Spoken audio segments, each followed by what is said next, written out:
J-Mac, the Bills do beat the Chiefs. It's official. They don't beat them when they really want to beat them, but they beat them all the time. So Buffalo's now 4-1 against Kansas City in the regular season. So fun game, great game, prize fight, look great. Kansas City probably still going to get home field advantage, but they didn't need it last year. So it's not the be-all, end-all. What did we learn from the game? Well, I do believe, and I've said this for probably a month and a half, I think this is the best version of Buffalo to beat Kansas City.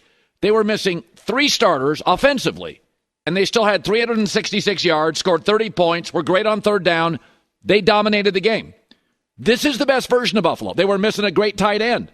They're missing an offensive lineman. They're missing a star wide receiver, and they still move the ball. They dominate third down. They dominate time of possession. They control the football game.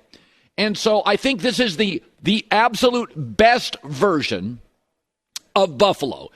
For years and years, they always had mediocre running backs. They don't anymore.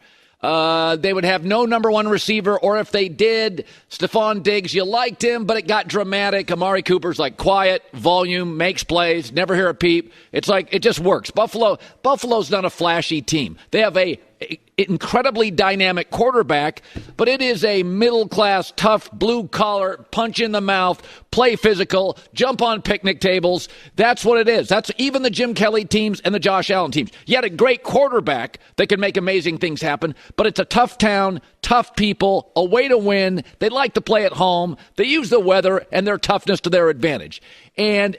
But it's the NFL. It's a new era. You got to have something on the sidelines. You got to have some wiggle, right? And Buffalo was okay, you got the tough down. You got the Josh Allen down. We've seen that before with Buffalo. That was the Jim Kelly teams. You had a great quarterback. You were tough. You had a good coach.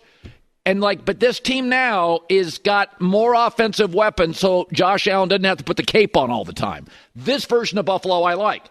So, and let's be honest about Kansas City. They have been the best team in the NFL last couple of years situationally in big moments. But they've had to be because they're not Detroit. They don't steamroll anybody. I mean, they were on a 15-game winning streak. 12 of those wins were one possession. So they've got to be great, and they are situationally. But they have to outsmart. They have to out-clever because that's what they have right now. When you pay Mahomes what you pay him, you're not going to have 2 great receivers. You can't be Cincinnati. And, I just think there was a moment in that game, it was a big play at the end of the half, and I thought it was really interesting where Buffalo, end of the first half, Josh Allen had a really bad pick. It was a really bad pick. And, I saw everybody in the Mahomes, a lot of quarterbacks, Russell Wilson, had really bad picks yesterday. And Josh played great, but he had a really bad pick. Kansas City takes it, marches down, and I'm thinking, oh, here we go. Here we go. This is the moment. Buffalo's going to fold against Kansas City. But they didn't. They settled down. Josh Allen wasn't going to let it happen. They let it happen. They never trailed. So it was the prize fight we hoped we'd get on Friday. We thought Friday was going to be a big fight, and it was a dud. This one, as we tuned in, I'm I don't know what I learned. This is the best version of Buffalo. Kansas City, this thing had to end eventually. You can't just win close games forever. There was a moment in this game where I kind of thought Buffalo was going to fold. Josh, bad pick. Chiefs marched down. But you know what? They didn't. And they made big plays. That Amari Cooper catch. And this feels like a little different, a little more fortitude. Josh Allen, the knockout punch run for a touchdown. And here he was after. I know it's from perception, outside perception, it's a really big game and what it means for both fan bases and the league. We're in week 11. We're 9-2. Last time I checked, 9 wins probably doesn't get you in the playoffs. So, going into this bye week, you get to enjoy ourselves a little bit, but coming back ready, a hungry team and just trying to go 1-0. Now let's state it again. Buffalo does beat Kansas City. This is not Lamar Jackson against the Steelers. He can't beat them. No. Buffalo beats Kansas City a lot, 4 straight regular season. They're very good at that. It has been late in the season. You get to the playoffs. It becomes very situational. The weather is worse. And the margins get tiny, tiny, tiny. But I did come out of that and think, no, this is really good. This is a Super Bowl capable trophy team. That's what it feels. We know Detroit is. We know Kansas City is. I'm having my doubts now every week on Baltimore. We may just have 3 teams capable of hoisting a trophy. We know Detroit's good enough. They're steamrolling people. We know Kansas City, situationally brilliant. And I watched Buffalo yesterday, and I'm like, they don't steamroll you, but they have their moments when they got a little Detroit, and they were pretty good situationally. I think this is the 3rd team, Buffalo, that can hoist a trophy. I mean, we may only have 3. Okay, so last night was crazy. Chargers beat the Bengals 34-27. So I was watching this game, what you witnessed was 2 kind of funky franchises, the Bengals and the Chargers historically.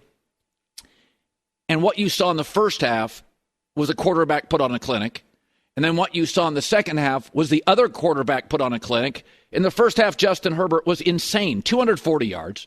I mean, he's got very little to work with, receiver and tight end. 2 touchdowns, 153 passer rating, 71% completion percentage, 24-6 at half. I kept thinking in the first half, Jesus, Herbert is so good, he makes Joe Burrow look pedestrian.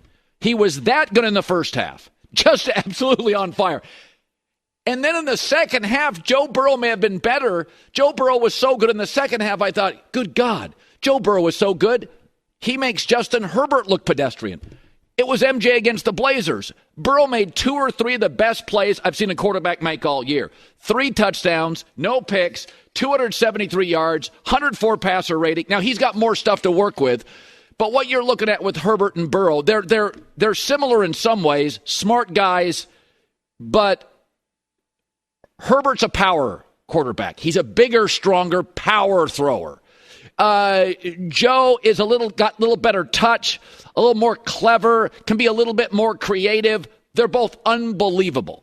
They're both bright kids, workaholics. They're not looking for a lot of love in the endorsement game. Oh, I guess this year Joe Burrow off season went to a fashion show and he's got the little stuff in his hair. But in the end, I'm sitting there thinking, unless you have a Mahomes, Josh Allen, that last night I'm sitting on a couch thinking, man, 90% of the teams in this league, fans in this league, GMs in this league, owners in this league, had to have quarterback envy watching these 2 teams play. And then Herbert dominates the first half. Just like jaw-dropping. Like, good God. And then Burrow may have been better in the second half, and then all of a sudden we're all tied up. And they go back and they ping-pong and they volleyball it and they go back and forth and nobody can win. And eventually it wasn't Herbert or Burrow. It was Justin Herbert. A teammate, J.K. Dobbins, gave him some help. Peeled off the big run down the left sideline.